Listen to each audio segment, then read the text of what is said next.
I see you found our little hiding spot in the universe. Don't get too comfortable. This is a place where you will find those with an experience that's out of this world, and possibly deep within your life. I welcome you to the Oracles with James Tyson. Lean forward and listen. We will pull you into a supernatural journey with guests from around the world, each one experiencing some of the most extraordinary phenomena this wee planet has to offer. Now, here are the Oracles with James Tyson. Well, thank you, Liam, and thank you, listener, for tuning into today's episode of the Oracles with James Tyson. Today, I'm bringing you J. Nathan Couch. He is a gentleman who grew up in the foothills of northeast Georgia's Appalachian Mountains, which is a kind of a spooky place to start with. Lots of old folklore and lots of ghost stories growing up in a place like that. So it was no wonder he and his buddies didn't get out there with their recorders and hang out in graveyards and weird old cemeteries back in the day and getting his teeth cut on that kind of paranormal investigation. He now lives in a place called West Bend, Wisconsin, and is the owner and operator of a tour guide company that does the ghost walks. It's called Downtown West Bend Ghost Walks. And if you go to his website, please play along at home. J. Nathan Couch, that's Couch, jnathancouch.com. You can read a little bit more about his ghost walks and the schedule that'll be coming up for 2020. He's written a couple of books. One is Washington County's Paranormal, a Wisconsin legend trip. And later on, he published the one we'll be talking about today, Goatman, Flesh or Folklore. It's pretty much a critically acclaimed book on the Goatman phenomena, because Nathan had researched not only all the stories about Goatman in the U.S. And the one story in Canada. Well, he doesn't really get into that, but we're going to talk about how Goatman in the United States and Pan and Foutas and the elemental beings in Europe all had this similar kind of look to them. And they are always seen out protecting the forest. We're going to touch briefly on the Maryland Goatman, the guy with the axe wheeling it along, and the rumor or the urban legend that it was some science experiment gone wrong, and the guy ended up turning himself into half goat, half man, which is, even in my weird supernatural brain, it would be a bit of a stretch. So we're going to talk about a few things about the folklore, the urban legend, and bat around a few things of what could this thing possibly be, and why is he seen by so many people in so many places around the world.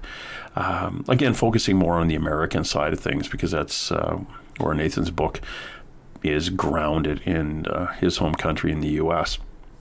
When he's not writing about ghosts and monsters, he's usually talking about them, and you can see him at places like let's see there. I think there's a big Paracon, Milwaukee Paracon. Probably a staple there, showing up and talking about any of that ghostly stuff. You've probably seen him on The Unexplained with Bill Shatner. His episode was Strange Creatures.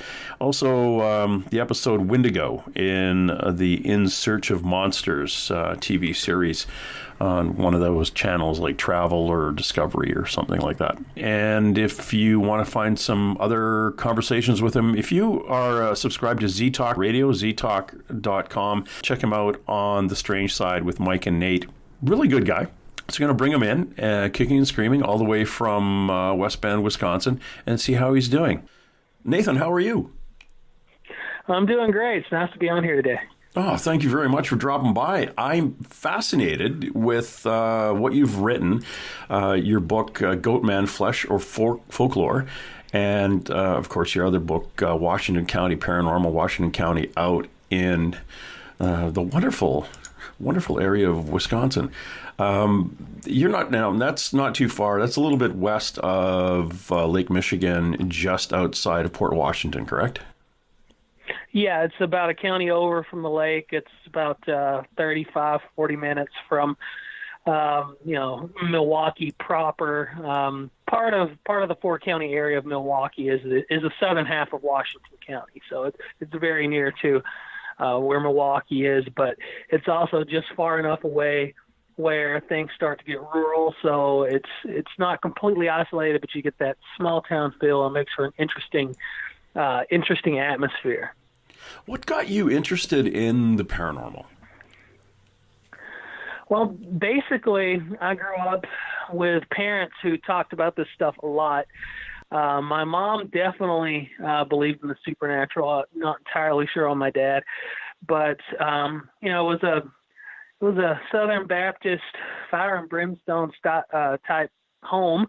But around the dinner table, they would be talking about all these things when I was a very small child, like, Native American curses and, all this horror movie type stuff, haunted bridges and very, very disturbing things to hear when you're very young. And I don't know if my theory is that I must have been so disturbed by it that it actually went the exact opposite direction, where instead of me trying to push it away and stay away from it, I started being fascinated with it, and I wanted to know as much as I could. So things progressed into me buying the paranormal books and watching paranormal specials on television. And then when I was old enough to get away unsupervised, me and my friends would go to locations that were reputably haunted, doing that no thing of going to the cemetery after dark and all that, just to see if we'd see a ghost. And then, that led to more serious research and things of that nature. So it was a pretty natural progression. So it's paranormal and the unexplained mysteries and ghosts and cryptids have been a part of my life since as long as I can remember. When you and your buddy used to head out, did you ever see anything? Did you get stuff which then led you to just be a bundle of more questions? That's one of those questions that I've had people ask me, and it's one of those things that's always so hard to answer, where you can't think of something. So you say, not really or anything like that. But then the moment you get off the interview or you're done talking to this person, you think of, this amazing thing that I didn't even think of at the time. So what I've been doing, because of questions like this, which it's an inevitable question anytime someone talks to you for the first time about this sort of thing, I started writing down all the things that happened to me, and all of a sudden it's like, yes, I've had lots of stuff happen. But the most memorable thing to me, this was probably in my mid-20s, and it puzzles me to this day.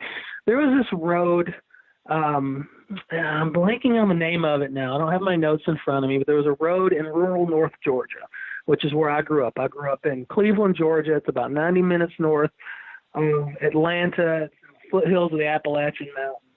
There's not a lot going on there, which is kind of one of the reasons why me and my friends are out driving around looking for ghosts at night. So, no movie theater. So we're let's go look for the ghosts. And there's a particular road where you're supposed to be able to drive down it. And the legend was there was a house that burned, and the woman there, I believe she was a witch or something along those lines. And you can see her apparition. Sometimes it's a green globe of light that'll float across the fields and disappear into a pond. And other times she appears as a large black cat, like a panther or a black, mountain lion, something like that. So we drove down this road probably a dozen times and had no experiences. And I'm with a different set of friends, and they asked me about the road, and I was never the one who drove to it. So I'm like, well, this friend of mine, he always drove. So we call him, and so there's 2 carloads of us on this particular expedition. And we drive to this road, and the first thing that I notice is something that I've never experienced before on that road or anywhere else. We turn onto the road, and the light in the sky, there's always some ambient light from the moon or something, and it's green. There's a green glow to the sky, and we only saw it on this road. And there's street lights in the opposite direction, but it's not that amber glow you get from a city. It's just this dull green glow. So we drive through, and we don't see any lights or any panthers or anything like that. So we stop at this chicken farm. It's at the end of the road, and we talk to each other for a minute, like, oh, that was it. And he tells briefly the story, he being my friend who was in the other car. And then he starts leading us back out. So I'm in the car that's following him. And all of a sudden, we see him begin swerving all over the place, driving very erratically. And we thought he was goofing around. He's one of those kind of guys. And then all of a sudden, we see this black thing with its mouth open, teeth, charging at our vehicle with its eyes glowing in the headlights. And we automatically think, oh my God, it's the Panther Woman's ghost. And this thing is running at us. And then we notice right away, after our heart, calms down, that this is actually a dog. But then the most peculiar thing is this black dog, solid black dog, as we're driving along with this thing snapping on our wheels and chasing us and sounding like a hound from hell, we notice that at every driveway we pass for the next however far it took us to get to the end of the road, which wasn't very far, there was a black dog whose eyes were glowing in our headlights, just sitting like a sentinel in every driveway staring at us. And we're talking at least a half a dozen of these black dogs. And we've never, like I said, we've driven down that road dozens of times. Never saw any dogs, never heard any dogs. Like, all these dogs are identical. And, they were all just like standing guard, like they were telling us we didn't belong there. You could look at it and say, well, it was just a bunch of dogs. And maybe it was. Of course, in Appalachian folklore, black dogs are, harbingers of bad luck. The story of the musician who sold his soul to the devil on the crossroads. That was a black dog that was with the man he sold his soul to. And there's lots of other folklore about these black dogs. And the thing that really makes me wonder if it was in fact a paranormal experience is that green glow. Cannot explain that at all. You can say the dogs are just dogs, but I've never seen that green glow before or since. So that is really cool. I had a friend of mine who's a psychic who travels around to all the different conferences and things. And she and her buddy was driving from southern Washington State down to L.A., and they're heading down Highway 101 on the coast here, and the sky changed color. And they pulled into a little town. They're going to grab something to eat, and the town itself looked like it was in a dream. And the people, like if you were to have like a basic Saturday with all the families out walking around with their kids and everything like that, pushing strollers and they were all out, and it was like 1 o'clock in the morning. And she said she had just the weirdest feeling. They got back on the highway, they drove a bit, pulled into another town, and it was the same town. And that happened to her all the way down Highway 101.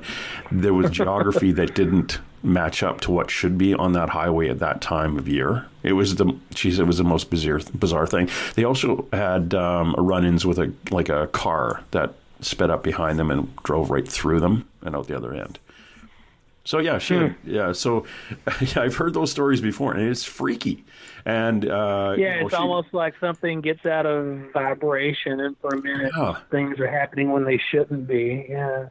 Yeah, very peculiar. Kind of makes you wonder about the whole multiverse theory. well, yeah, that's The whole it. universe running right along beside us, and it's just moving at a different speed.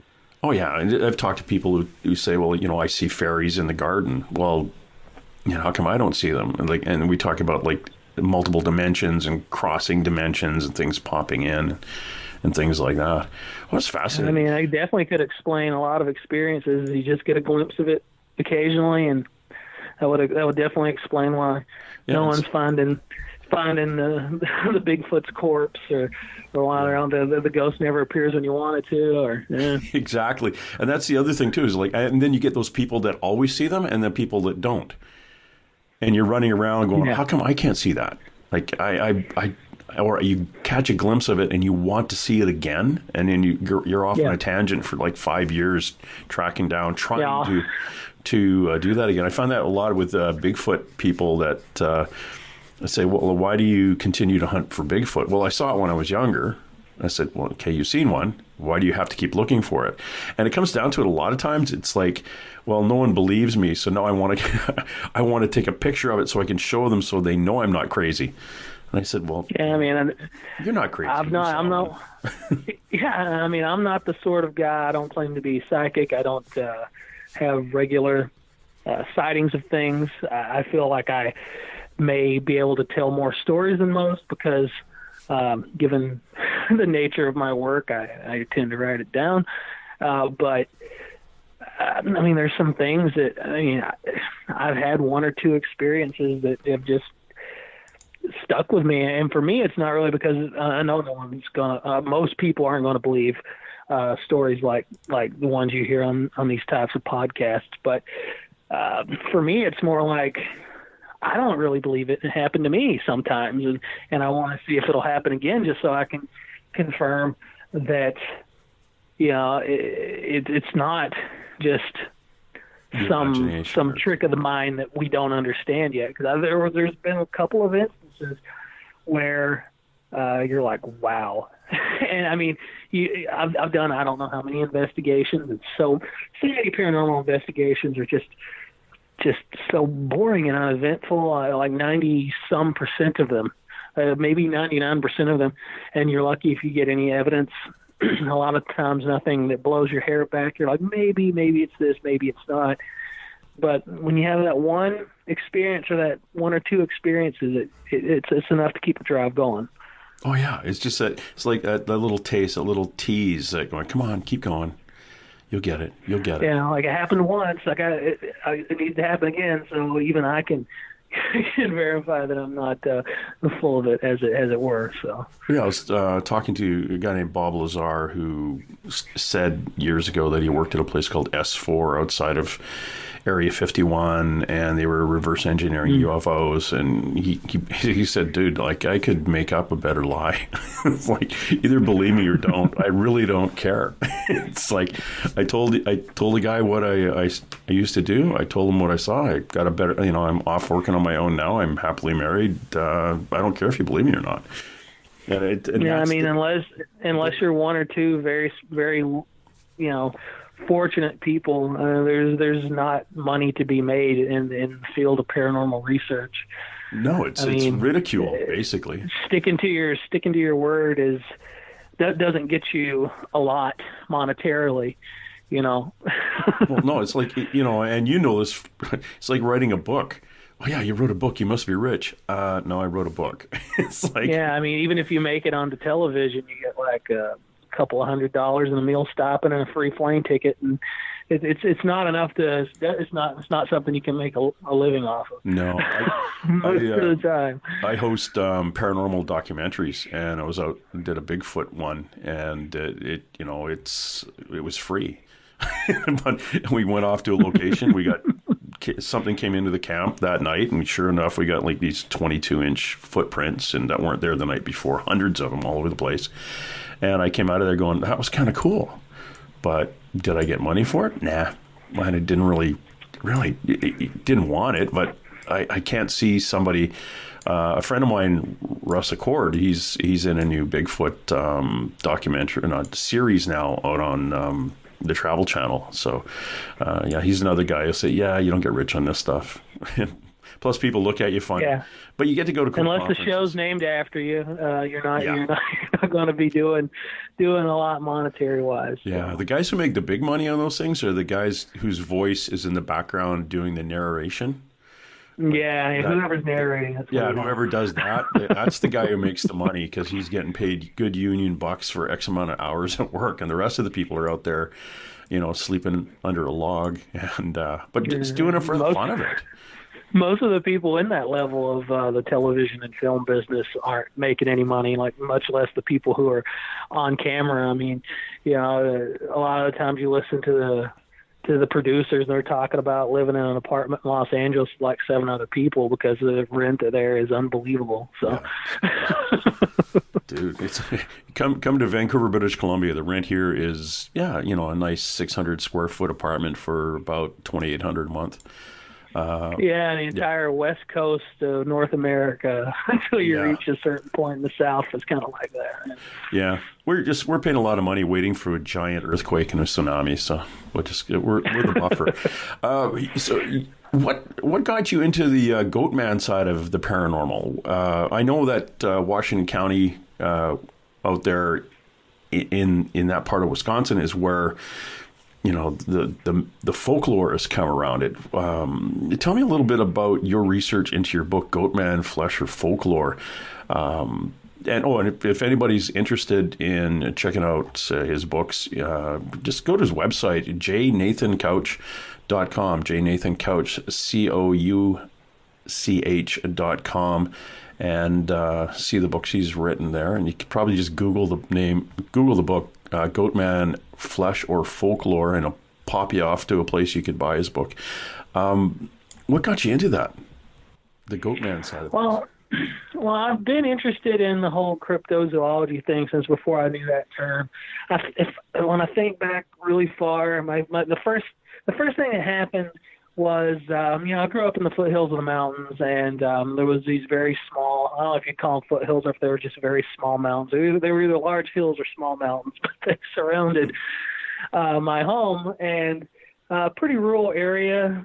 There were neighbors, but, they were, you had to do some walking to get to them. And I was at home being babysat by my probably teenage sister, and it was night. My parents worked across the street at a little, rinky-dink auction house on the weekends as like a part-time job. And me and my sister were in our living room with the windows open because we didn't have air conditioning, and it was like probably 98 degrees and humid, being Georgia. And there was just this scream in the night, and it scared us real bad. And then we kept hearing it over and over. And my sister was able to, I don't remember if she called or somehow we got word to my parents. My dad came across the street, and he heard it, and he claimed it was a mountain lion. And it may have been a mountain lion. It definitely sounded like a woman being murdered, and that's what a mountain lion often sounds like. But that was the first time I realized there might be something unknown in the woods, because there weren't supposed to be mountain lions in that part of Georgia anymore. They had previously been a big problem historically. There's stories from older Appalachians where they used to have to stay up at night after the birth of a baby because the mountain lion would try to sneak in through the open windows to take the infant because it'd smell of afterbirth. So not very long ago, my grandparents or great-grandparents would have had that fear. So that was when I really first became aware of something like that. And don't know if it was a mountain lion or what it was. Probably was some type of cat. And then, I got, my parents would buy these Weekly World News things, and I was too young to know the Weekly World News is totally fake, so I'd read these stories that they had made up about supposedly real cryptids like the skunk ape, which I'm not saying the skunk ape's not real, but the story in the Weekly World News was definitely not real. So, no. Yeah, I know, right? I just discovered that recently, but no, when I got to be older, when I wasn't like 6 years old, like, oh, you mean people write fake things in supposed newspapers? But, so then that's where my interest in cryptozoology started, and then flash forward many years to where I'm living in Wisconsin. My wife works at the time for the Washington County Historical Society. This was probably 10 years ago now. And the Washington County Historical Society, of course, West Bend is located in Washington County. And that's where I got into my whole fascination with urban legends and ghost sightings in West Bend in Washington County. And I heard a story that somebody was telling at a Halloween event for the audience about this Goatman that lived in the woods outside of town. And basically it's like your Greek satyr, where it's half man, half goat, kind of more like a Roman faun. But and it would lure people into car accidents on this one particular stretch of road called Hogsback Road. And then it would take you away, never to be seen again. And that fascinated me. So I counted something like this exist, and I had not heard of it before. Like, it wasn't even the weekly line of business when I was a kid. So started researching it, and I never thought I'd contact anybody who had saw it. But sure enough, pretty early into my research, I was contacted by a gentleman. He said he had seen it in the woods in Kewaskum, Wisconsin, which is a little to the north of West Bend, in a much more rural part of the county. And he said he was up in a tree stand bow hunting, just before just after sun up, and he had his arrow knocked because he heard this thing coming through the woods, and I thought it was this huge deer. He was really excited. Then this thing that looked like a satyr walked out into the clearing, and he said that it was like a bare-chested man, shirtless man from the waist up, but with a big gray beard and horns or antlers. And the lower half were two legs like a goat or deer's that bent in the opposite direction of a human being's, hooved, and it was covered from the waist down in gray-brown fur. And he said it was swearing and saying all these obscenities about trespassers. And he kind of insinuated it might have been talking about him, but if it was talking about him, it apparently didn't know he was in the tree stand, because it kept walking past his out of his field of vision. And then he said the smell of it lingered. He described it as smelling like garbage and rotten animals all rolled up into one, like rotten, decomposing flesh. And he climbed down out of the tree after quite a while, and he felt it was no longer in the vicinity, and he ran out of the woods. And of course, that made me really fascinated in the creature. So I started finding all these creatures that were just like Goatman, but with different names from all around the country. There's versions of it, Texas and California, and Maryland. Most states in the United States seem to have some type of sighting or legend about a creature just like Goatman. So I started compiling all that together into a book to sort of unify all this information. So you kind of collected the national, we'll call it folklore, about those types of beings, putting it all together and kind of matching it up with what's been seen or purported to be seen in your area, because that area seems to be the more well-known Goatman sighting area in Wisconsin there. It's becoming one. I would say it wasn't before my book came out, and I don't know exactly how such a book as mine that hasn't been read by very many people has made that happen. But definitely a lot more people reference Wisconsin now when they talk about Goatman. Previously, the most famous version known purely as Goatman was the Goatman of Bowie in Bowie, Maryland, which is a suburb of just outside Washington. So at the time when the sightings took place in the 60s and 70s, it was a pretty wild rural area. Of course, now it's been swallowed up by, Washington, D.C. But that was definitely the one that everyone talked about. I think that one appeared in the X-Files comic book, and there's been movies about it. Oh. And there's some other more famous versions, too.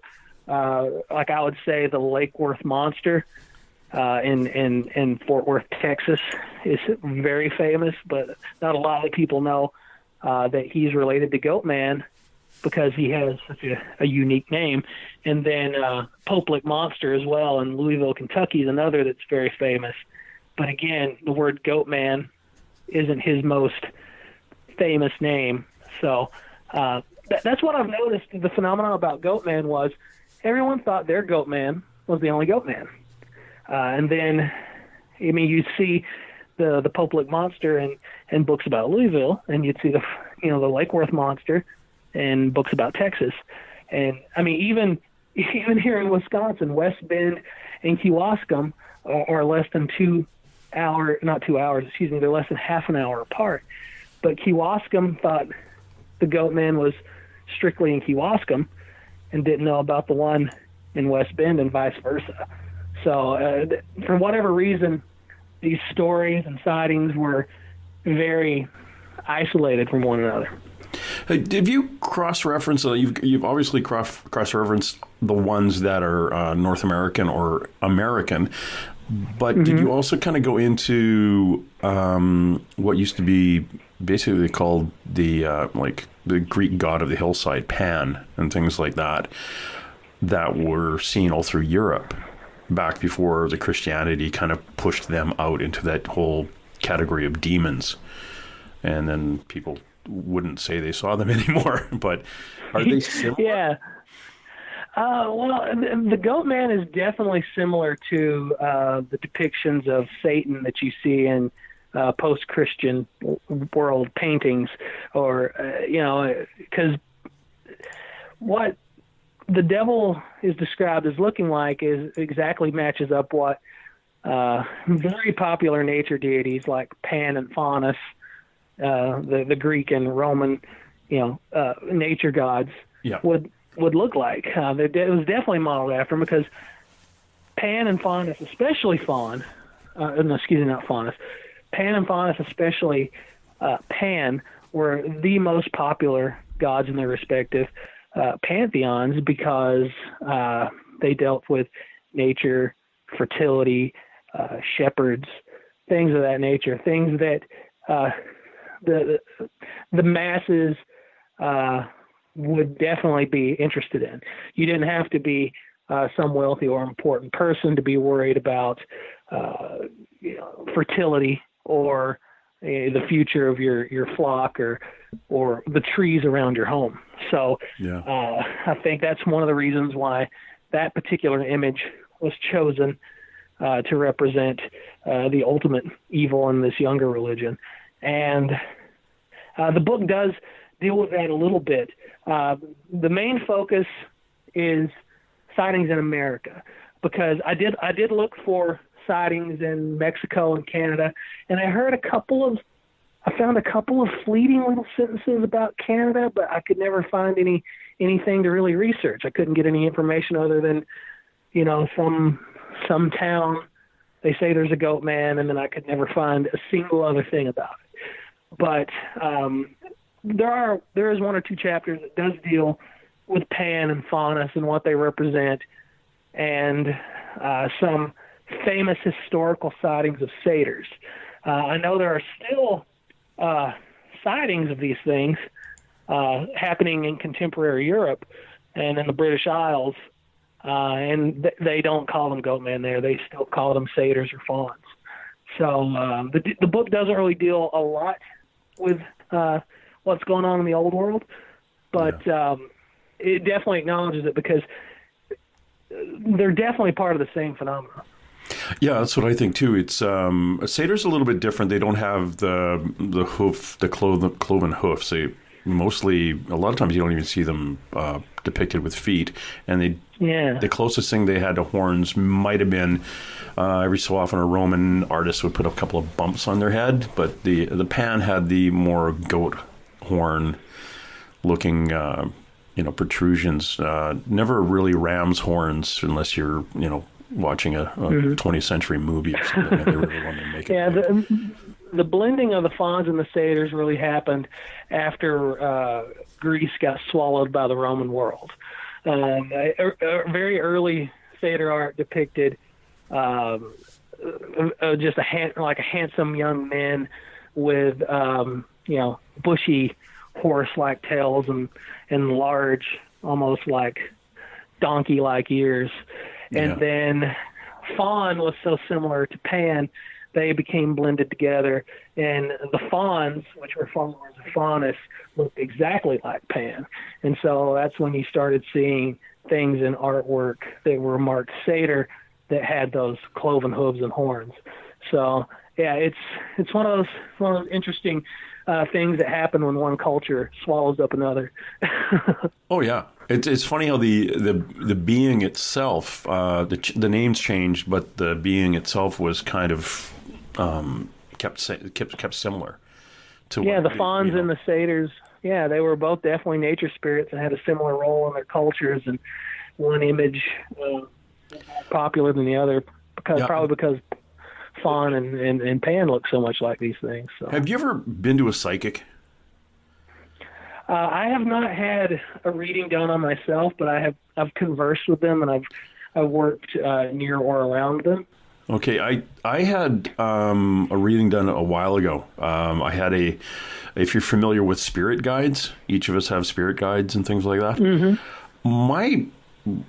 I had a spirit guide who was a woman who had a tri-peaked hat, like, the 1700s kind of hats. She took a step back, and my spirit guide that came in was Pan. Okay. Like the little, Foutas shows up. And I'm like, what? She goes, oh yeah, this is really funny. You have Pan as a spirit guide. And Pan hung around here for about a year. Up until about 2 or 3 months ago. That was really weird. Why I'd have this being show up. And she told me that these are elemental beings. So they're part of the earth itself, which is a lot of times why they've been seen from, all through history. But I don't know if that's what we're seeing when we're talking about Goatman. If it's the same, it sounds like it. Honestly, the way that witness described to you as this thing cursing and swearing about trespassers on the land, kind of thing, that is very Pan-like. Really grumpy and trying to get everything, trying to fix everything, because people come in and they're trying to keep the hillsides going and things like that. In my understanding, what those beings as elemental beings are supposed to do, that sounded kind of like that would have been Pan kind of thing. But to be, sometimes these things are described as being really tall, which isn't what I picture those elemental beings as being, and whether or not elemental beings are, again, we get into that whole multi-dimensional thing. You ever talk to anybody about almost accepting that kind of being exists, and then taking a step back and saying, okay, if it exists, how does it work? Well, just backtracking a moment, your story about your spirit guide being this faun or satyr or what type of creature it is, there are a lot of stories like that from the Victorian era and on up that comes out of Europe, where a certain person who is sensitive can see a faun attached to a certain person, or that a certain person who is chosen by these things to be visited by them, then they can see them. And in the case of the ones when they make themselves known to you, like you were alluding to my Goatman witness I'd spoken to earlier about maybe these things are offended about people coming into nature and harming it. A lot of the times these things have some ecological message that they're trying to deliver, at least in Europe anyway. The sightings in North America, however, tend to be more troubling. But these things definitely do appear to be elementals, because inevitably people ask me what I think they are. And I always say that there is pretty much a zoological impossibility as far as we've never found anything like them to have ever existed in the zoological record. And I really don't think these things could be, the ones in America anyway, could be some sort of undiscovered type of creature like a Sasquatch, because they don't live in the Pacific Northwest or some vast stretch of woodlands. They live oftentimes in the shadows of high schools and things like this. They're actually known among folklore as lovers' lane monsters because they're so frequently seen by young people or even older for that matter who go to these lovers' lanes.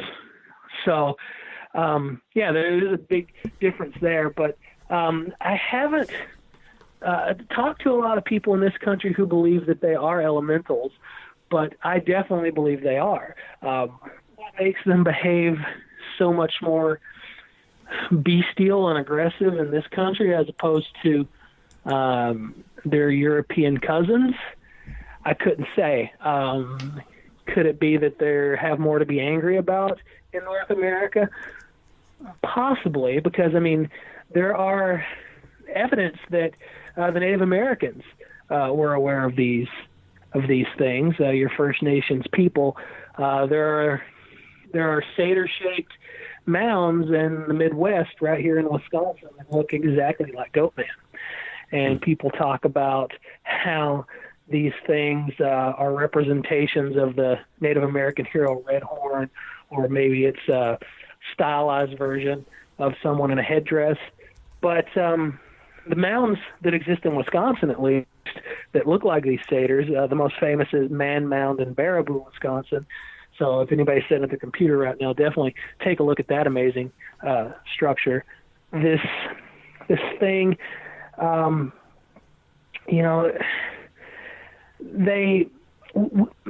mound was built by so long ago that there's no information about these mound builders other than the mounds they had left behind and the evidence contained therein. When Europeans arrived in the Midwest, the woodland Indians had said the mounds had always been there and they didn't know who built them. Now, it's very likely that it's ancestors of the more modern tribes, but we don't know that. Was it a lost people? Or even if it was just ancestors of the woodland Indians, these woodland Native Americans, that would it really be a depiction of Redhorn, this Native American hero? Because we don't know if the belief in Redhorn existed then. So there's a lot we don't know.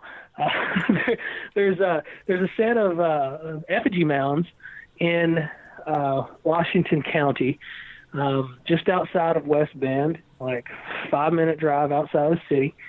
These amazing, beautiful mounds. There were burial mounds, and they're in all sorts of shapes. It's called Lizard Mound Park. There's no lizards in Wisconsin, so they eventually discovered the lizard mound was actually a stylized depiction of a turtle. But there's the turtle mound, which is more famously known as the lizard mound, and then there's all these water spirit effigy mounds, which look a lot like mountain lions and these conical shapes and all this. And they built a very nice, expensive, solar-powered kiosk where you can press buttons and they tell you all about the mound builders and the more modern tribes. And when you press the button about who were the mound builders, you get a lot of double talk. It's like being at some kind of political rally where the question is asked and you get a lot of information but no answer. Oh, yeah. So, yeah, there's a lot we don't know about these people. I mean, we know they had commerce with people as far away as the Gulf Coast. We know they were pretty advanced. We think that the mounds were built as a way to signify where water was. But we don't know for a fact what Man Mound represented. And there's evidence from tribes on the East Coast. I'm really sorry, I'm blanking on the name of the tribe. It's in that whole Maryland, Virginia area where early Europeans who arrived said that this tribe would dress and horns and paint this quote unquote horned devil on their chest and dance around in ceremonies. And that sounds a lot like a faun or, Pan or Faunus. So there seems to be some sort of ancient tradition with these things. It seems to be the connection has been lost. And there's a lot of sightings I've noticed of these things on Native American reservations. Every time I talk to someone who lives near or on the reservations of Green Bay, Wisconsin, for example, they always tell me about how they got stories of Goatman growing up and they would see this thing. So maybe that whole aggressive side comes from the mistreatment of the native peoples. It's just wild speculation on my part, but yeah, that's one reason why I definitely believe these things are elemental in nature. Yeah, it's fascinating. If it's like talking to First Nations people here who've been on we call them reserves here, and some of them like right into the mountains in the Pacific Northwest here, and they're full of stories about Sasquatch. It's like, yeah, we see them. What's the big deal? And it's you white people that seem to be all excited about it, but yeah, we just hang out with them, or they're just there. The creatures that are reported on reservation land are always so much more exotic than the things that are encountered anywhere else. I don't know why that is. There was another researcher, and I'm blanking on his name right now, but I came across him because he was saying they were seeing all these basically these Greek creature sightings. They're getting all these reports on reservation land out in New Mexico. And he said that in this one particular article I was reading where he was speaking to a reporter, he said that they got more centaur sightings than they did Sasquatch sightings. And centaurs, I mean, that's a whole other level of strangeness in the world of cryptozoology. Oh, heck yeah. That's even stranger than Goatman. So.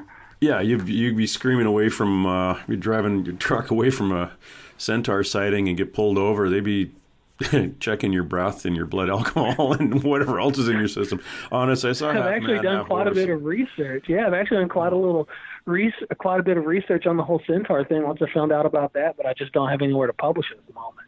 But there's a lot of sightings around the world of centaurs. So it's very strange that these archetypes from European mythology keep, reappearing in modern day and sort of sightings where, the same sort of kind of mundane way that someone in Tasmania says they saw a Tasmanian tiger, which of course is not mundane in the fact that it's supposed to be extinct, but it was a once a living creature that vanished within recorded history. And meanwhile, you have people who are seeing Goatman and centaurs in such a matter-of-fact way that and these things are not known to have ever existed. So these things, if they're being seen, they have to be some type of supernatural type experience as opposed to the thylacine sightings and where if they are seeing it, it very likely might be one who has managed, some group out there of them that have managed to survive. Yeah, it's crazy to think about them as being something that's just lived in the forest and we just haven't paid attention to it because, these forests have been occupied by either First Nations or the Europeans popping in and out of them long enough. Somebody's going to trip over a half man, half horse. If these are what we would consider an animal, then there has to be a breeding stock. There'd have to be enough of them over the last 1,000+ years to breed. And then we've got to find bones. So, it's not like it's a wild being or wild animal, but it makes more sense that it's buying into the whole multidimensional and supernatural side of things. Which is kind of funny now. Science gets to a certain point and says, well, I can't explain it. Okay, we'll put it over to the supernatural pile. Well, hold on. You just dumped all this stuff into the what if pile, basically, because it's what are we going to do? How can we prove it? When you talk about Sasquatch, I think a lot of people, if you want to be a purist, the term Bigfoot should be reserved to creatures in the Pacific Northwest, because they're very much a very plausible type of sighting. They behave in a very plausible type of way, and there's plenty of wilderness for them to have a very small breeding population, especially if they have an intelligence that is somewhere between, a gorilla and a human being, if not equal to a human being. They could definitely figure out ways of not being seen if they view us as a danger. So, but then, like with Eastern Bigfoot sightings, some cryptozoologists actually do classify them as the Eastern Bigfoot. They start getting into that realm where they live in areas where they shouldn't be able to stay hidden, and they exhibit supernatural type qualities, where some of them seem to be, a lot of them, in fact, seem to be impervious to gunshots and things of that nature, well, which no living creature we know of is impervious to gunshots. But when you have Goatman and these centaurs, very rarely do they behave like actual living animals, like actual flesh and blood creatures. They will always be some type of supernatural aspect. When you talk about the Goatman of Bowie, 99% of the sightings are actually sightings that sound like some type of small Bigfoot. There are a couple of horned and hooved type creatures that have been reported in a couple of isolated incidents, but that's the only incidents where you really seem to have these Goatmen, quote unquote, behaving like actual living creatures. When they have the horns and hooves, there's almost always some kind of supernatural element. I believe Nick Redfern, who's just an amazing writer and cryptozoologist, writes a lot about stuff in Texas. He was talking at some appearance and encountered a lady who was walking around White Rock Lake in Dallas. And that's very near to Fort Worth, where the Lake Worth monster is seen. And they have their own version of Goatman at White Rock Lake. And she was jogging around the White Rock Lake when she had what she can only describe as a panic attack. She had never had one like that before. And she looked off the trail and she saw a Goatman standing there, and it grinned at her. And I can't remember if it just stood there or if it approached her a little bit. But in either case, it never got very near to her, and it disappeared in a flash. And it left behind this sulfuric smell. And that is very much something that no known animal species can do. And, of course, Nick Redfern made the connection that she suddenly felt panic before seeing it. And, of course, Pan's name is where the word panic comes from. And the stories of Pan is if you disturb him while he's resting in the wild places, then he'll cause you to have this panic that will result in you injuring yourself or even dying. Pan's pretty much a trickster in that sense, has our fauns and satyrs in mythology. So you really start having some of these mythological behaviors in a lot of these sightings of your horned and hoofed Goatman, and not your Bigfoot type creature seen near an area where they talk about Goatman. Oh, that's fascinating. We are talking to J. Nathan Couch. He is a author and a paranormal investigator, and wrote the book Goatman, Flesh or Folklore, and along with another book, Washington County Paranormal, about all the things that go bump in the night out in Washington County, down in Wisconsin, just off of Lake Michigan. Nathan, you in your research, and obviously you've had the opportunity since you've written the book to talk to a lot more people and get a lot more information coming in about Goatman. Have you kind of looked at the Maryland Goatman with the axe and kind of compared it to everybody else? Was that more folklore with the guy, like that Goatman walking around with an axe, like swinging at cars and stuff like that? More of a kind of the urban legend that kind of blew up compared to all the other information that you've kind of dug up? Yeah, the really difficult thing about researching Goatman when I first started was it was very hard pulling actual sightings out of the mire of folklore, which is where that whole Fletcher folklore part of the title came from, because the book ended up basically having two different directions. There's the actual sightings where someone said this happened, it was reported in the newspaper and or to a researcher, and then there are the crazy stories that surround these things. For instance, the one in Wisconsin has a story about how he slaughtered this Civil War soldier who was driving a wagon late at night with his wife inside it after he'd came back from the war, and she found his body hanging from a tree, which is very similar to urban legends, the dead boyfriend urban legend folklorists call it, where the boy goes outside to investigate something. He doesn't come back. The girl gets scared because she hears a scraping on the roof, and she goes outside, and the boyfriend's hanging from a tree. I mean, that story, those two stories probably have the same root. So that's definitely folklore. Yeah. I mean, Hogback Road in Wisconsin did exist during the Civil War era, but that story happening that way probably didn't happen. Yeah, and the girl who went outside after hearing the noise was wearing a negligee and holding a lantern that didn't work properly, and went straight to the scary noise part. Yeah. And that could explain why a lot of these types of sightings are said to happen in Lover's Lanes, while Goatman is another Lover's Lane type monster. It's because a lot of the elements there, a lot of the stories involving Goatman line up with the fact that it's like a bad horror movie or an urban legend.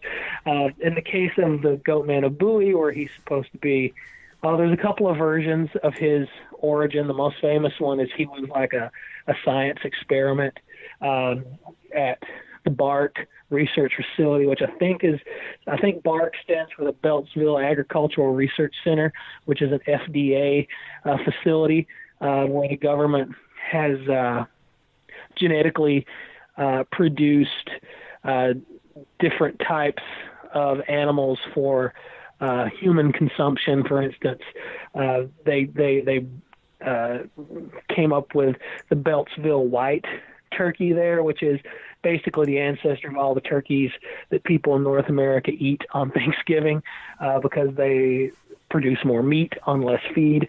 The same thing for the meat type hog that was engineered at that particular facility just outside of Washington, D.C., where, again, they get bigger for less feed.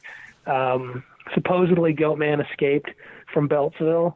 There's a lot of very strange, nonsensical reasons he was created. Some people say, I think the leading one is somebody was trying to create a cure for cancer. I don't understand how you'd come up with a Goatman doing this. Yeah. So that's why I believe that it's not true, because it's just, I mean, maybe if this story was they were trying to make a bigger, tastier goat, it might make sense. Yeah. But they say he escaped from here and he found an axe and he goes on a rampage. And other than a strange, hairy creature has been witnessed a couple of times abusing pets in the area. As far as I know, no one's actually ever seen him with the axe. That's probably all just nonsense. There's the what is his name? It's the Southern California version of Goatman, the Beast of Billiwhack, in Southern California, down south of Los Angeles. He lives in an old abandoned building on an old lemon grove, and the origin story for him is that he was some result of a failed super soldier experiment. It reads almost exactly like the origin of Captain America, but with some Frankenstein sprinkled on top. So you have all these strange stories that in no way would they ever be true. But then a lot of times you end up with people actually having a very believable encounter with what's there. So it's a real twofold thing. So a lot of these stories associated around these creatures can obviously be nothing more than bunk. But then you have people come forward with stories that very well could result in them being laughingstocks of their community, which to me says they saw something that they can't explain, and they want people to know about it, and they want it to be understood in some way. Like maybe this will help solve the mystery, and they risk their reputation for it. So, I mean, you have a bit of that in every field of the unexplained, but where there's obviously some fiction that works its way into the lore around these creatures. But with Goatman, there seems to be a lot of fiction that works its way in there. Yeah, it's fascinating. It's the way, well, fiction. It's us humans. We like to add things. We like to, if we want to make something scary, give it an axe. What the heck? If it was kind of funny. It dawned on me with this thing, the Goatman kind of hanging around at Lover's Lane. Mm-hmm. Pan is famous for his sexual powers. And it was a story that he was actually he was taught how to masturbate from his father, Hermes, and he taught that habit to the shepherds. So who knows? He might have been just hanging out saying, "Hey guys, this is what we're going to be doing." A bit of a seducer too. He's supposed to have seduced another goddess or something like that. So he's a bit of a tramp, that young man.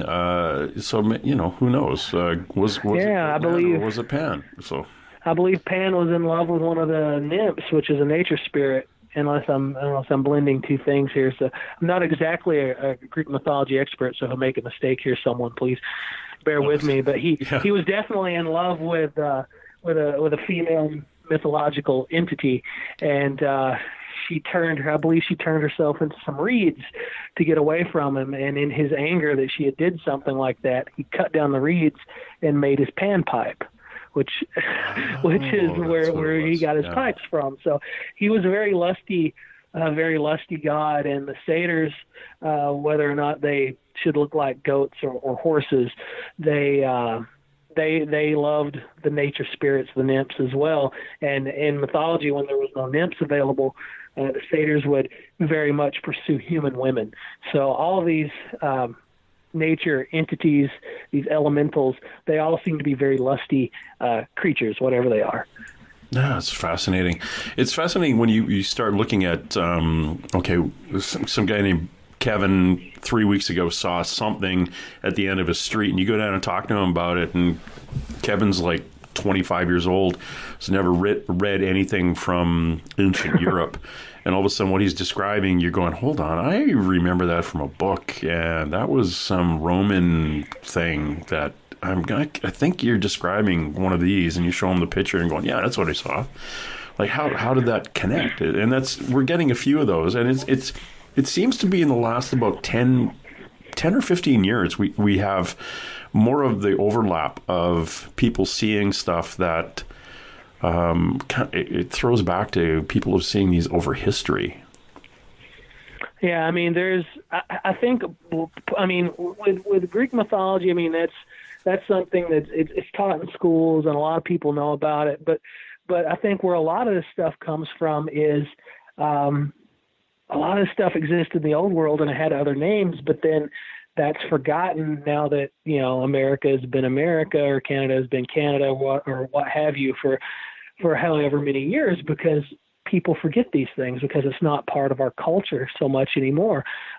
Jerome Clark, one of my favorite researchers of all time, he documents a story, I believe it's his book, The Unexplained, where this person, I think it takes place here in Wisconsin, actually. I haven't read the story in ages, but he was walking along his street at night. This occurred in fairly modern times, like within the last 50 years, I believe.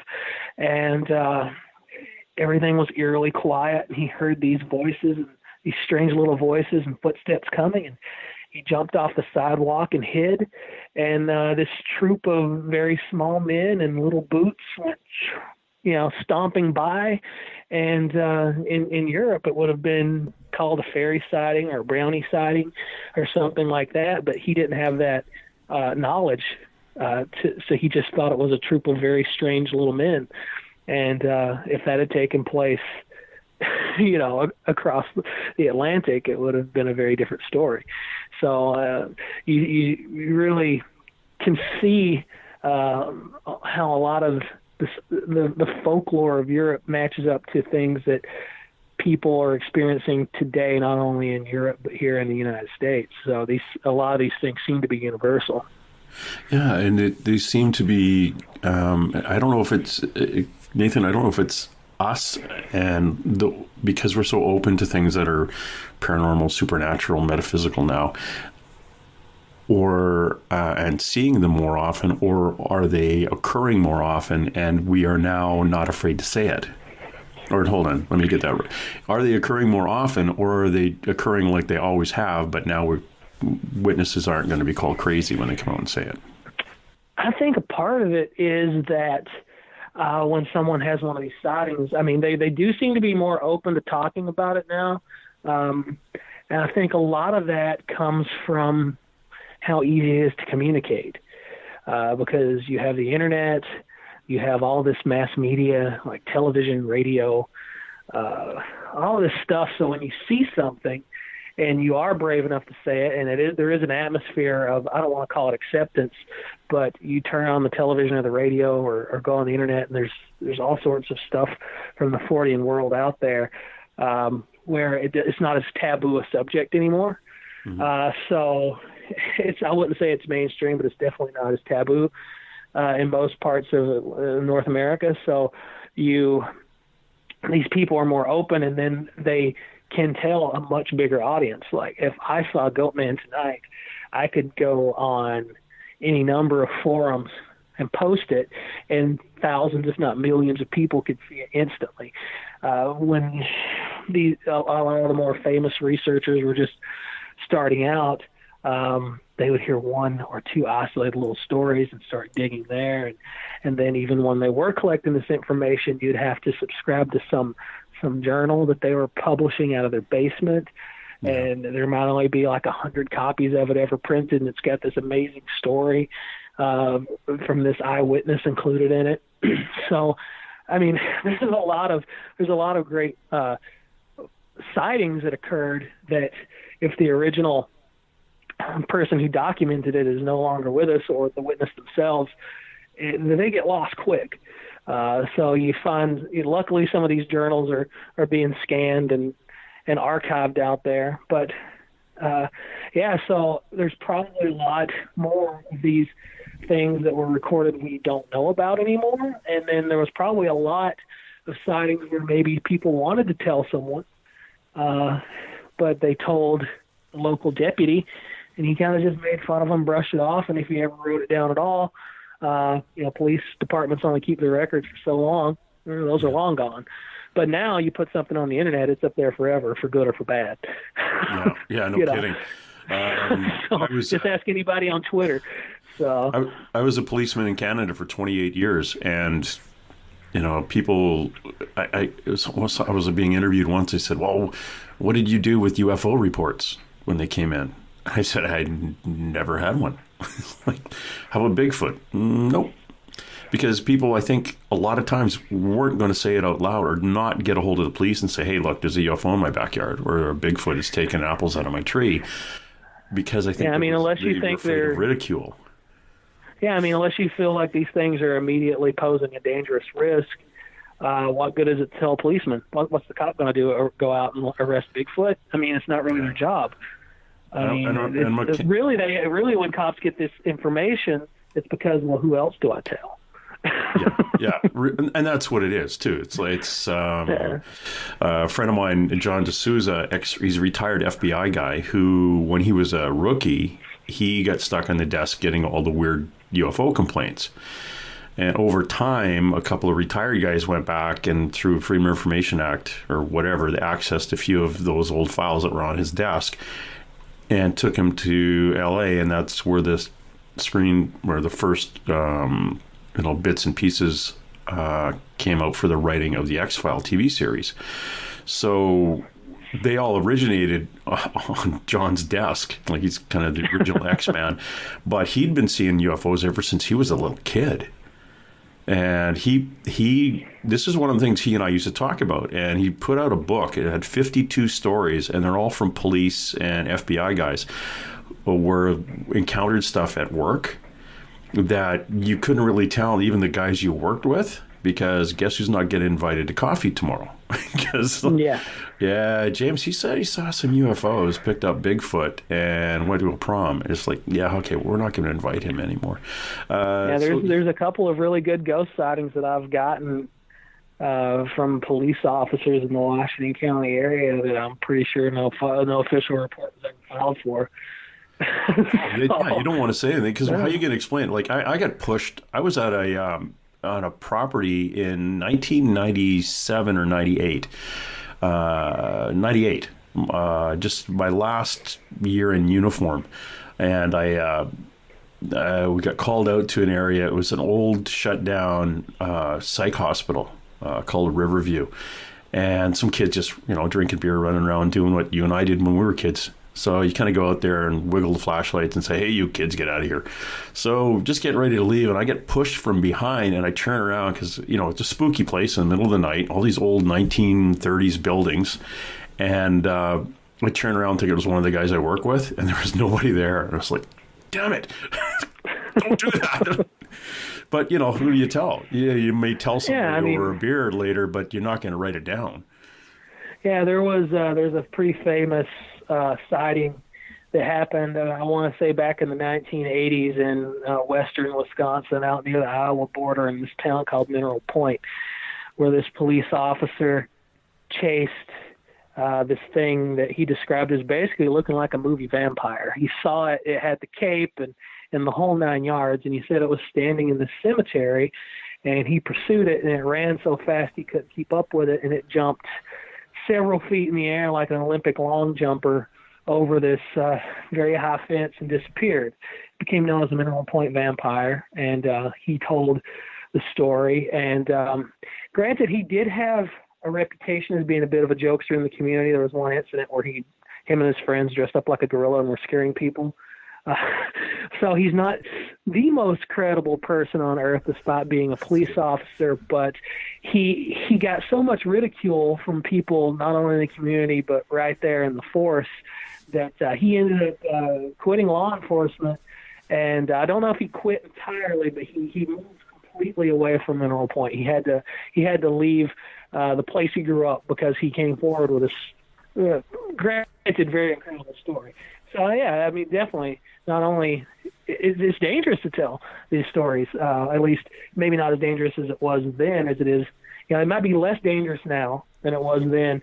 But whether you're a cop or a lawyer, or the waitress at the truck stop, no matter what job you have, you can get some real razzing over this. I mean, he picked up and moved, and I've moved a few times in my life, and that's serious business. So you don't just move because of a little lighthearted ribbing. Yeah, it's a kick. If you're gonna quit your job and leave town, then it's no easy thing. Yeah, it's hard. Like, and if you had really seen this thing, and that's the whole. If you could have turned around and said, "Yeah, I was just kidding," but if it got to a point where it's like, I wasn't kidding, guys. I really saw this, and they're basically calling them crazy. Yeah, you better. I mean. Yeah, to my knowledge, he never retracted his sighting. You'd think if he was getting so much flack, he would say, no, it was just a goof. But no, he quit his job and he picked up and moved. And, I mean, there are easier ways to get out of something than just owning up to your prankish nature. Yeah. So, I mean, I don't know. I mean, I know you need to be very honest as a law enforcement agent. I don't know that making up a Bela Lugosi story would result in you being fired. I mean, you might get a suspension. But, I mean, if he was making it up, you think he would have just came out with it. So, I mean, he ended up having to leave the job anyway. So. Yeah, I kind of joked around a lot when I was a policeman. I remember pulling over some young kids doing what young guys do in the middle of the night, just driving around dad's car. Yeah. not doing anything illegal, but it's about midnight, and I thought, well, this car's kind of moving slow and it's full of people. So I checked it, and in Alberta, in Canada, if you're an organ donor, there's a little sticker that goes on your driver's license. So I checked everyone's ID and I handed it all back, and I held off from the drivers and I said, hey, Billy, I see you're an organ donor. we've had a terrible accident and we need a liver. You'll have to come with me. And the look on the kid's face was, I've probably never, ever seen a policeman other than the guy who would come to his elementary school and talk to him about safety bearer and stuff like that. And the look on his face, but everyone else in the car got the joke and they're starting to start laughing. And this poor guy's like, oh, can I call my mom? I said, no, it's, you're an organ donor. Yeah. Anyway, I hadn't seen him. I saw him a couple of years later at our office. He was filling out some paperwork, and I said, "Hey, what are you up to?" He goes, "Oh, I'm just I'm applying to be a policeman." I was like, "That's kind of cool." And I guess he never saw that. I guess he never saw the Monty Python sketch about the organ donors. Oh yeah, that's where I got it from. It's like, but I'm not dead yet. So I'm thinking afterwards. I'm thinking to myself, oh, the only reason he wants to be a Mountie is he wants to go pull a joke on somebody else. So I can just see him. Yeah, it's small town. Try to do what you can to make everybody laugh, but I'm sure if he ever did become a cop, that would definitely be on his to-do list. Be on the to-do list. Yeah, it's kind of spooky. Now, you before I let you go, I want to talk to you a little bit about what you do now. And we didn't have time really to jump too far into Washington County Paranormal, your book. But one of the things I wanted to talk to you about is you have ghost walks where you are, and they're coming up again in 2020 here. Tell us a little bit about those and what you do. Well, Washington County Paranormal was my very first book, and that's sort of what the gateway was to going from just being a paranormal enthusiast to someone who appears on these podcasts and does research. And basically, like I said earlier, my wife was working for the Historical Society at that point, and it was very easy for me to do my research, and I decided I always wanted to write a book, and so I wanted to really do this, but I also wanted to protect myself because I didn't know if I was a good writer. I still don't, but I figure, well, if this thing tanks and it's an embarrassment, I can just do like the Miller Point Vampire Cop and just blow out of town. And not many people will remember it. So I wrote one about Washington County and researched all the local legends, and that's actually where I first heard about Goatman. My first writing about Goatman appears in that book, and then he got his own book because it was such a huge topic. But so I needed a way to get that published because I self-publish my books. And basically, those tours came about because I realized a lot of my West Bend research was in a very concentrated area in the middle of downtown. And so I took that content to make the tours as a fundraiser for the sake of the books.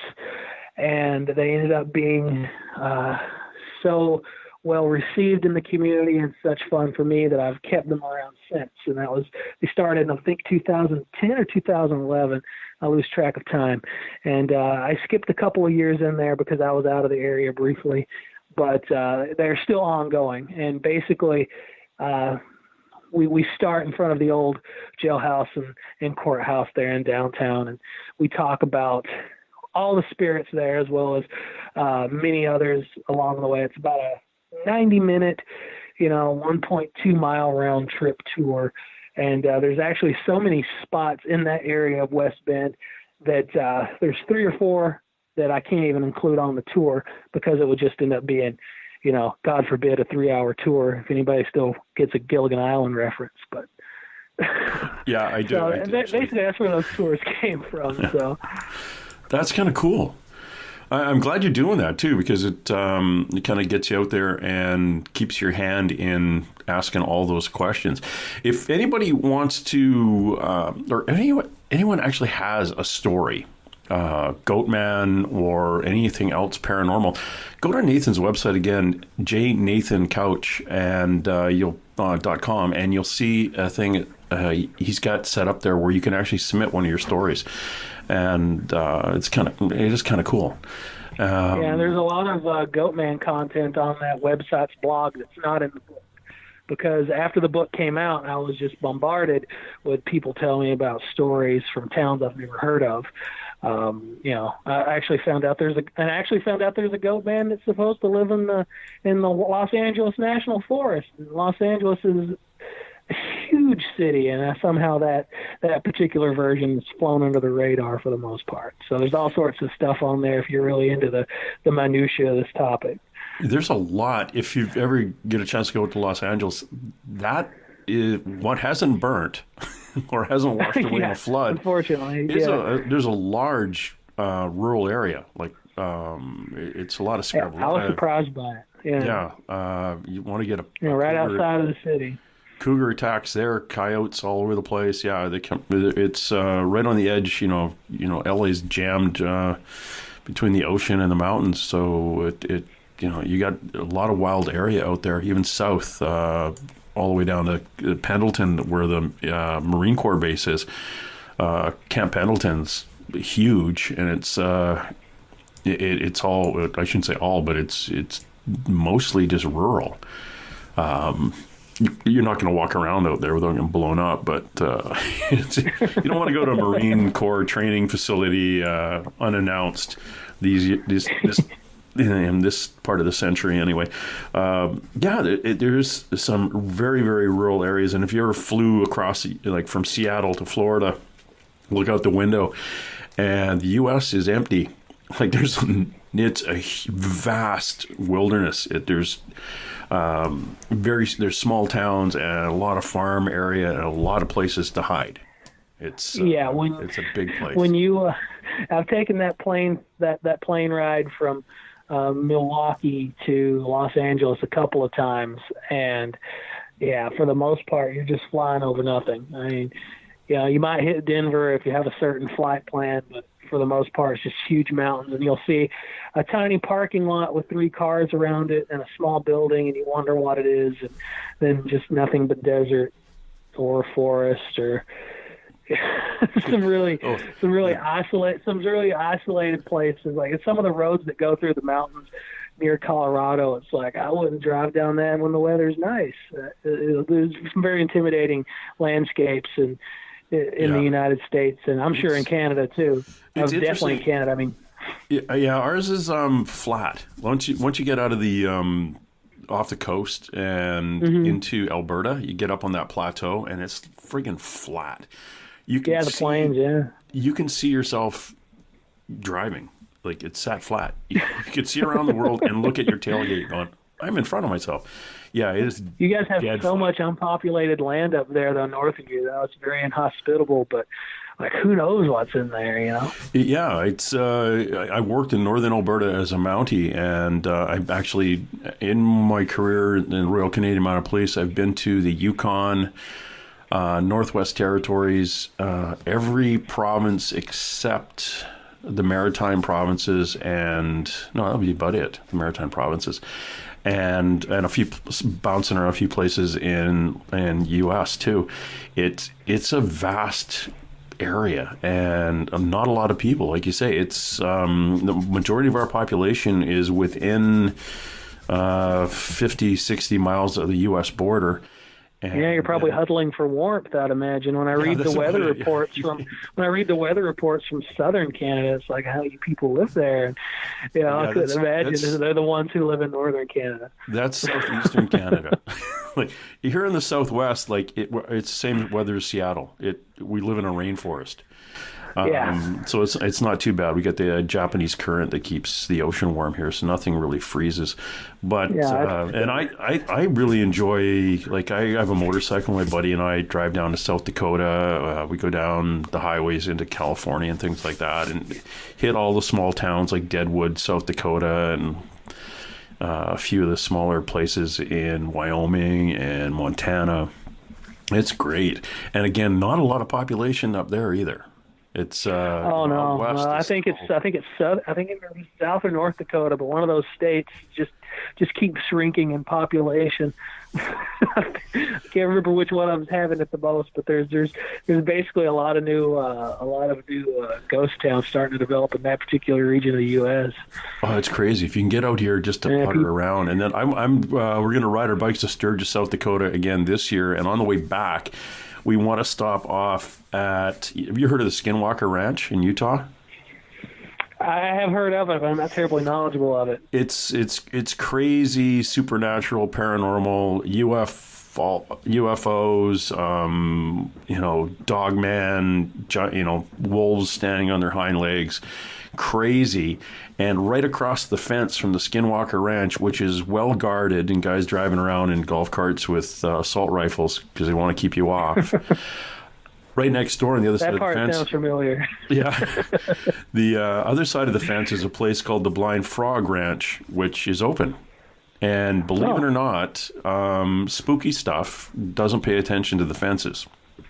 So you can go on the Blind Frog Ranch and see all the same stuff you can that people run into on the Skinwalker Ranch. And there hasn't been a documentary done on it.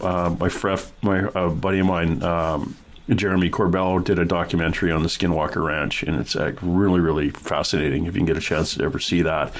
But, hell, the other one's on the other side of the fence, and ghosts and monsters and UFOs and aliens, they don't really pay attention to the fence line. So drop by next time you're out. Yeah.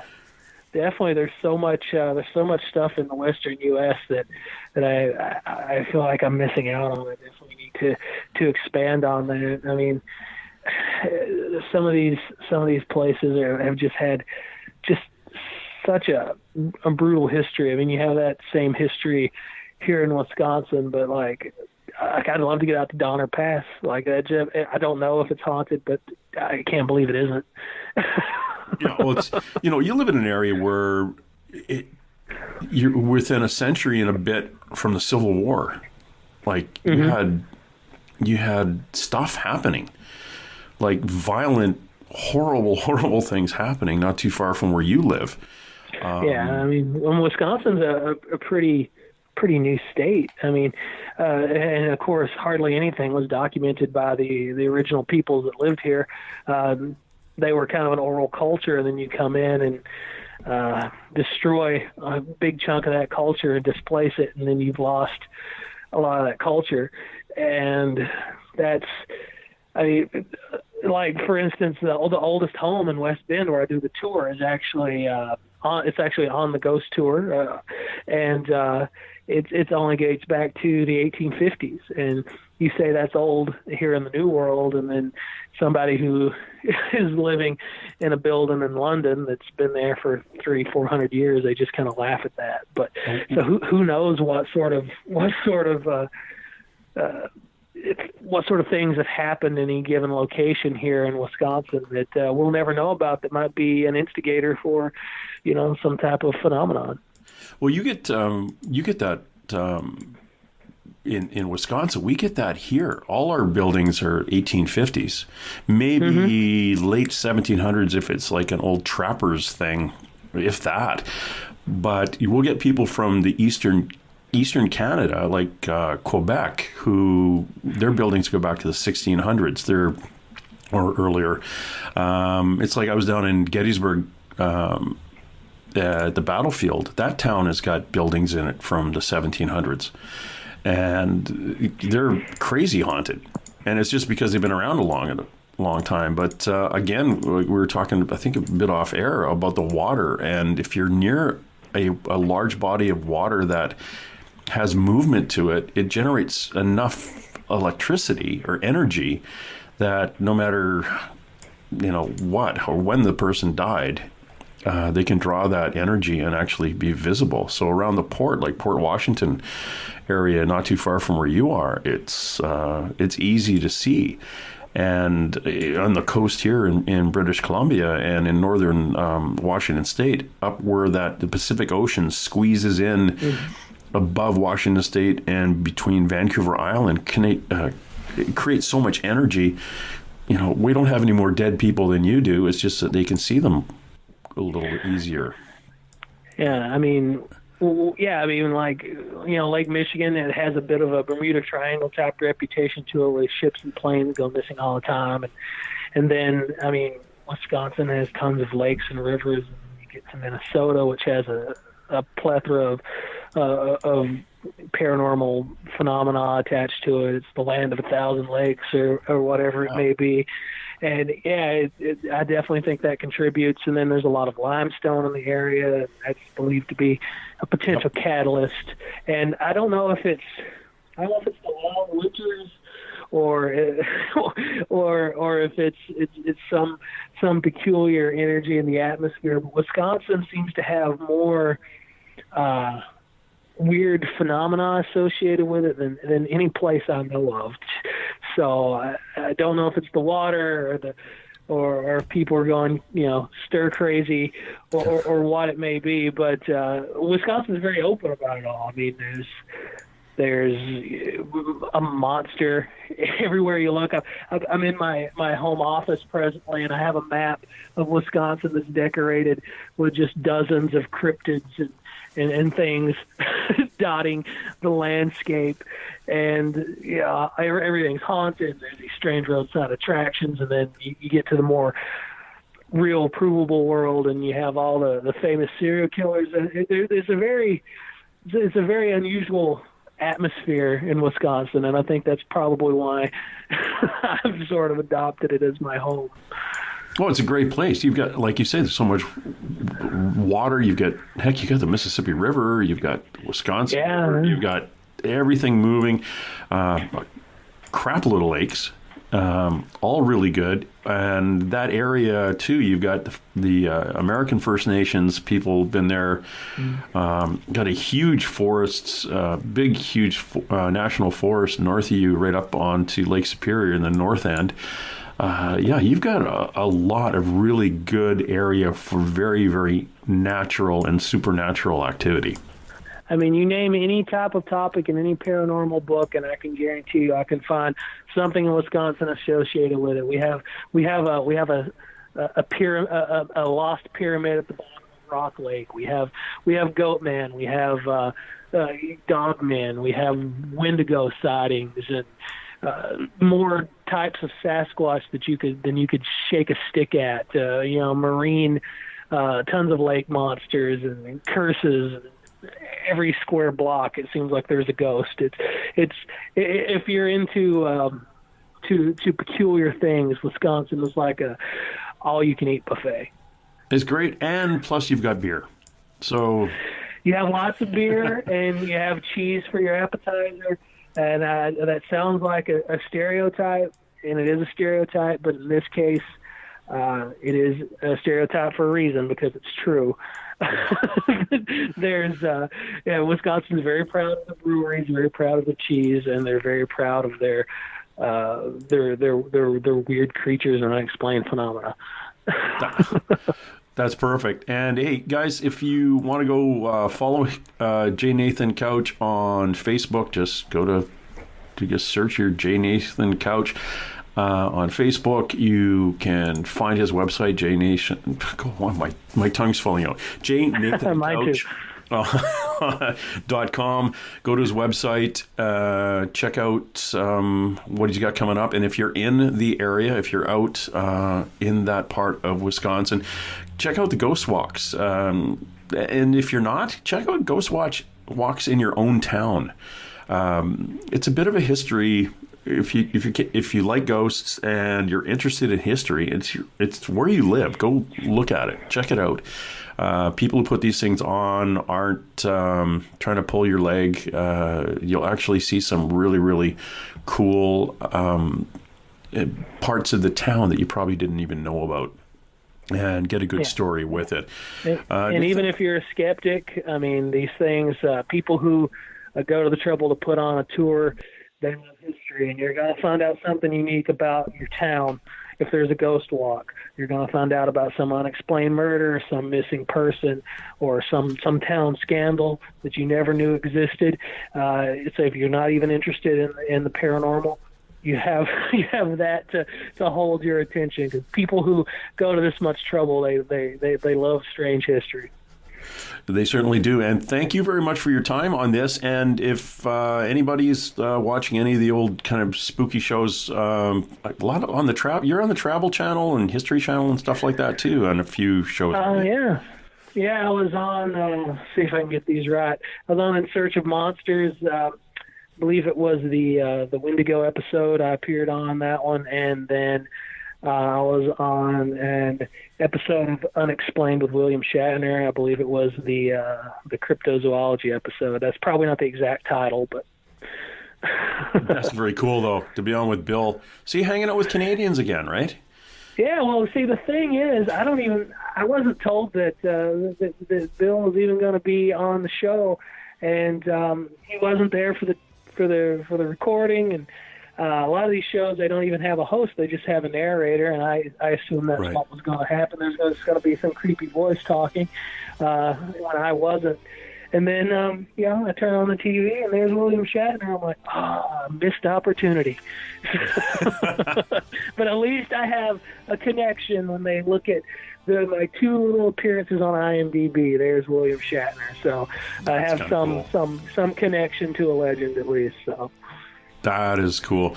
Well, thanks, Nathan, for the time, and I'm going to hit you up again. We're going to talk probably about your haunted Wisconsin things. And all right, I'd love it. Do a little more detail into some of the properties you've attended and the stories that you've got, and we'll maybe drag a few stories from your website. Again, if you want to go to the website, if you've got a story, and especially if you live in Wisconsin, come on, you got to pass it on to Nathan. Go to the website jnathancouch.com, click on your story, and let them know about yours. And if we keep feeding them with information, especially if you're from Wisconsin, keep feeding them with information, and we'll try to get them to write a book again. Yeah, there's lots of unfinished manuscripts that could use your help nudging me to complete it. So it would be very helpful. So excellent. Well, you have a good New Year, and all the best to you, your wife, and your cat. All right, and thanks for having me, and a good New Year's to you and all the listeners. Let's roll. And hey! Let's be careful out there. Far over the snow, what are those voices? They sing as they go. What are those voices? Look up for the mountain. We come. Somebody hide. Somebody better hide. And through the hail, like a pack of angry wolves on the trail.